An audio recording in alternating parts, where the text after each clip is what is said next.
Good morning. Next topic हमारा pronoun. ठीक है, प्रोनाउन को हिंदी में बोलते हैं सर्वनाम। ठीक, सबसे पहले हम लोग डिफिनेशन के बारे में समझ लेते हैं। तो प्रोनाउन की डिफिनेशन कहती है a pronoun is a word which is use in place of noun, यानी कि ऐसे शब्द जो किसी भी संज्ञा के स्थान पर प्रयोग किए जाते हैं उन्हें कहते हैं सर्वनाम। अगर हम लोग इसके एग्जाम्पल की बात करें तो कहते हैं कि सीता एट सैंडविच। तो सीता के गर्ल का नाम है, तो ये नाउन है। अब अगर इसी सीता की प्लेस पर हम लोग शी वर्ड यूज़ करते हैं कि शी एट सैंडविच, ठीक है, तो शी वर्ड हमारा क्या हो गया, प्रोनाउन हो गया। देखिए, हम लोग काइंड्स ऑफ प्रोनाउन पढ़ते हैं। तो प्रोनाउन हमारे 10 टाइप्स होते हैं। ठीक है, सबसे पहला हमारा होता है पर्सनल प्रोनाउन। पर्सनल प्रोनाउन को हिंदी में बोलते हैं व्यक्तिवाचक सर्वनाम। व्यक्तिवाचक सर्वनाम क्या होते हैं, वो सर्वनाम होते हैं जो किसी भी व्यक्ति, जानवर या वस्तुओं के नाम का बोध कराते हैं। यानी कि किसी भी व्यक्ति, वस्तु या जानवरों के नाम के स्थान पर प्रयोग किए जाते हैं उन्हें कहते हैं व्यक्तिवाचक सर्वनाम। ये जो व्यक्तिवाचक सर्वनाम होते हैं ये 3 प्रकार होते हैं। पहला फर्स्ट पर्सन, सेकंड पर्सन और third person. First person pronoun क्या होते हैं, वो प्रोनाउन होते हैं जो अपने बारे में बताते हैं, जैसे कहते हैं आई एंड वी, वो हमारे क्या हो गए, फर्स्ट पर्सन प्रोनाउन हो गया। सेकंड पर्सन क्या होते हैं कि the conversation from the other person is called second person, यानी कि जिस व्यक्ति के बारे में बातचीत की जाए उस व्यक्ति को सेकंड पर्सन कहते हैं, जैसे कि यू।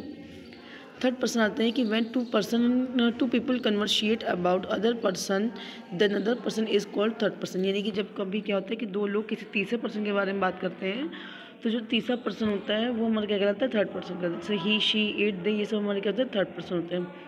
अब देखिए, आपके जो है चार्ट फॉर्म में दिया हुआ, टेबल दिया हुआ है, पर्सन दिया हुआ, first person, second person, third person, number दिए हुए हैं, कौन से पर्सन हमारे सिंगुलर होते हैं, कौन से प्लूरल होते हैं। ठीक है, जेंडर डिफाइन किया हुआ, कौन सा मैस्कुलिन जेंडर होता है, कौन सा फेमिनिन जेंडर होता है।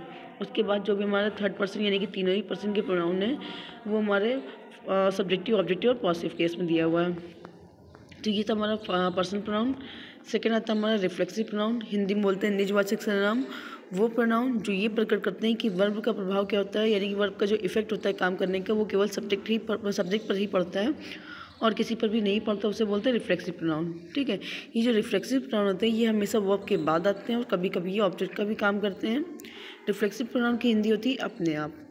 जैसे कह रहा है उसने अपने आप को धोखा दिया, तो यहाँ पे धोखा देने का जो सेंस है वो केवल क्या है, सब्जेक्ट तक ही सीमित है। ठीक है, तो ये हो गया हमारा रिफ्लेक्सिव प्रोनाउन। और दूसरी बात, यहाँ पे अपने आप शब्द दिया हुआ है, तो ये हमारा जो अपने आप शब्द दिया हुआ है ये रिफ्लेक्सिव प्रोनाउन हो गया।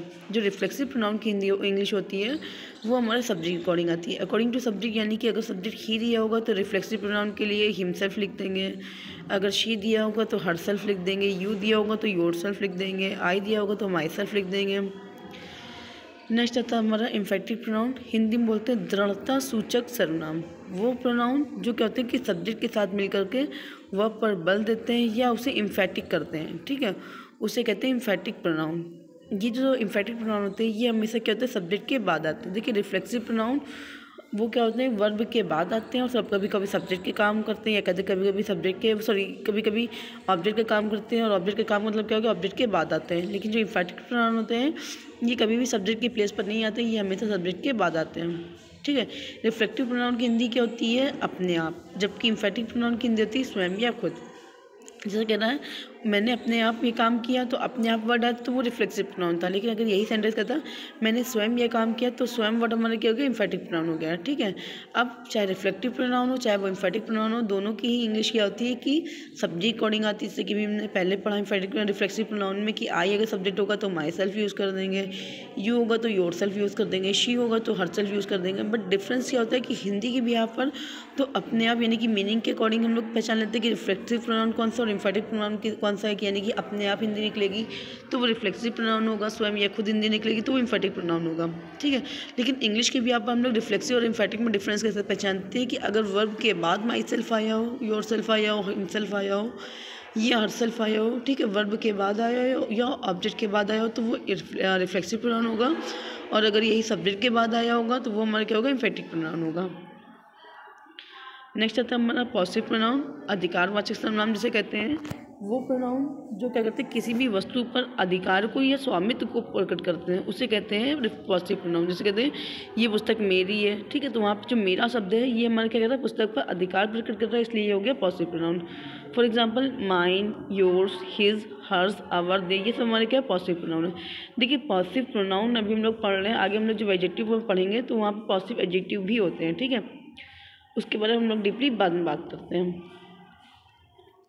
नेक्स्ट आता है हमारा डिमॉन्स्ट्रेटिव प्रोनाउन, हिंदी में बोलते हैं संकेतवाचक सर्वनाम। संकेतवाचक सर्वनाम क्या होंगे कि जो सर्वनाम व्यक्तियों या वस्तुओं की ओर संकेत प्रकट करते हैं उसे संकेतवाचक सर्वनाम यानी कि डिमॉन्स्ट्रेटिव प्रोनाउन करते हैं। कहते हैं this book is very good, ठीक है, तो दिस वर्ड क्या कर रहा है, बुक की तरफ इंडिकेशन कर रहा है, तो दिस हमारे क्या होगा, डिमॉन्स्ट्रेटिव प्रोनाउन होगा। जैसे दिस, दैट, दीज, दोज, ये सब हमारे क्या होते हैं, डिमॉन्स्ट्रेटिव प्रोनाउन होते हैं। नेक्स्ट आता है हमारा इंट्रोगेटिव प्रोनाउन। इंट्रोगेटिव प्रोनाउन क्या होते हैं, वो प्रोनाउन जो क्वेश्चंस को पुटअप करते हैं, ठीक है, उसे बोलते हैं इंट्रोगेटिव प्रोनाउन। जैसे हु, होम, व्हाट, हुज, ये सब हमारे क्या इंट्रोगेटिव प्रोनाउन है। देखिए आपको नोट दिया हुआ है हु, होम और हुज, ये सब क्या होते हैं, पर्सन के लिए यूज़ कहते हैं, और व्हाट का यूज़ क्या होता है, ऑब्जेक्ट के लिए यूज़ कहता है। और ऑब्जेक्ट के लिए कौन सा, कि जब ऑब्जेक्ट हमारा वो क्या हो, कोई पर्सन हो, ठीक है, या कोई हमारा एनिमल्स वगैरह या कोई भी हमारा नॉन लिविंग थिंग्स होगा तो वहाँ पे व्हाट यूज़ कर देंगे। नेक्स्ट नोट दिया हुआ who is used for subjective case, कि हु का यूज़ सब्जेक्टिव केस के लिए यूज़ कहता है, home is used for objective case, home को ऑब्जेक्टिव केस में यूज़ कहता है, और जबकि हुज क्या होता है हमारा पॉजिटिव केस कहलाता है। वाइल व्हाट और which is use for both subjective और ऑब्जेक्टिव केस, जबकि व्हाट और विच दोनों ही क्या होता है, सब्जेक्टिव ऑब्जेक्टिव दोनों केस में यूज़ होते हैं। For example who is calling you, तुम्हें कौन बुला, तो यहाँ देखिए कौन शब्द क्या कर रहा है, क्वेश्चन पूछ रहा है प्लस सब्जेक्ट के फॉर्म में यूज़ हो गया, ठीक है। तो ये कौन शब्द यानी कि जो हु वर्ड है ये हमारा क्या इंट्रोगेटिव प्रोनाउन भी हो गया और सब्जेक्टिव फॉर्म में आया हुआ है।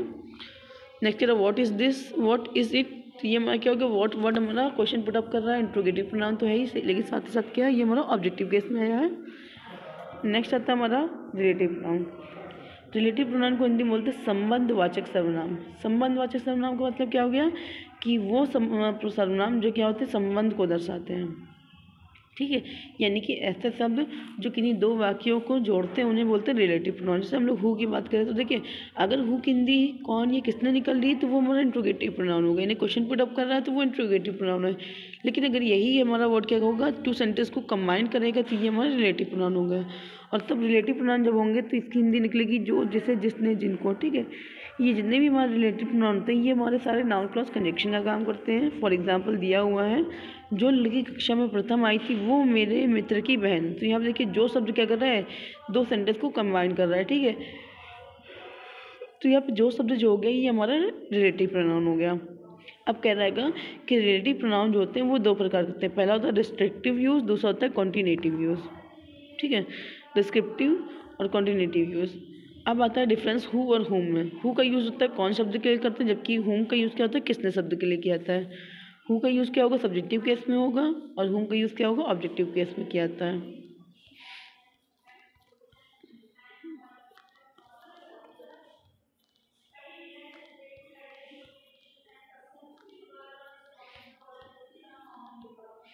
नेक्स्ट आता है हमारा इंडेफिनिट प्रोनाउन, हिंदी में बोलते हैं अनिश्चयवाचक सर्वनाम, ठीक है। अनिश्चयवाचक सर्वनाम क्या होते हैं कि वो सर्वनाम जो वाक्य में हुए व्यक्तियों या वस्तुओं की निश्चित संख्या का बोध नहीं कराते हैं उसे बोलते हैं इंडेफिनिट प्रोनाउन।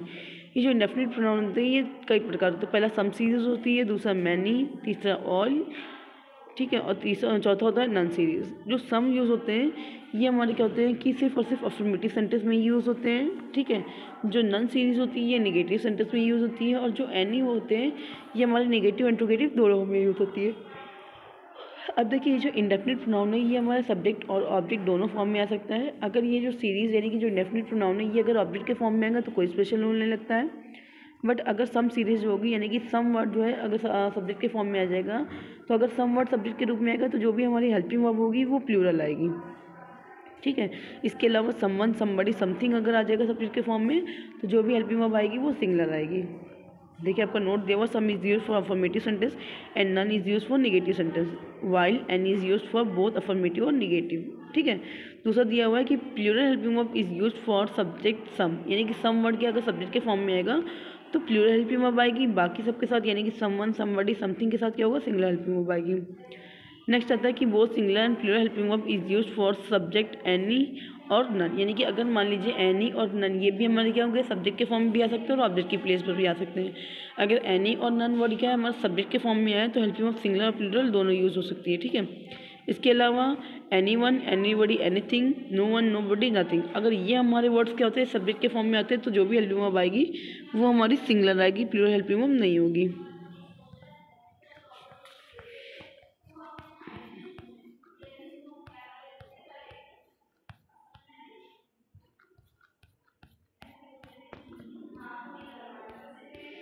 नेक्स्ट आता है हमारा डिमॉन्स्ट्रेटिव प्रोनाउन, ठीक है।